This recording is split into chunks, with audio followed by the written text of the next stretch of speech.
మంత్రి నారా లోకేష్ జన్మదిన వేడుకలు అన్నమయ్య జిల్లా రాయచోట్లో ఘనంగా నిర్వహించారు. ఈ సందర్భంగా మండిపల్లి భవనం ముందు మెగా రక్తదాన శిబిరాన్ని ఏర్పాటు చేశారు. అందులో మంత్రి మండిపల్లి రాంప్రసాద్ రెడ్డి ఈ కార్యక్రమాన్ని స్వయంగా ప్రారంభించి ఆయన మొదటి దాతగా రక్తదానం చేశారు.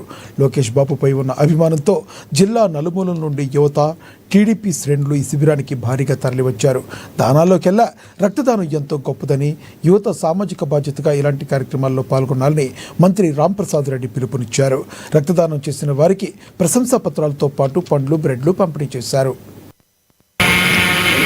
తెలుగుదేశం పార్టీ కార్యకర్తల యొక్క అభ్యర్థన మేరకు ఇక్కడ రక్తదాన శిబిరాన్ని ఏర్పాటు చేయడం జరిగింది.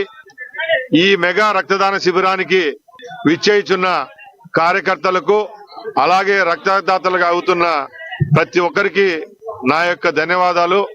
ఎందుకంటే రక్తదానం అన్ని దానాల కంటే మిన్న. ఈరోజు వందలాది మంది రక్తం దొరక్క ప్రమాదాల్లో గురైన వాళ్ళేమో, ఆపరేషన్స్ కావాల్సిన వాళ్ళేమో ఆ టయానికి రక్తం దొరక్క ప్రాణాలు కోల్పోతున్నారు. అందుకోసం తెలుగుదేశం పార్టీ అలాగే పౌరులుగా మన లక్ష్యం 10 మందికి మంచి చేయడం. దానిలో భాగంగానే ఇలాంటి మంచి కార్యక్రమాన్ని ఇక్కడ చేపట్టడం జరిగింది. కాబట్టి ఈ కార్యక్రమాన్ని అంతా జయప్రదం చేయండి. అలాగే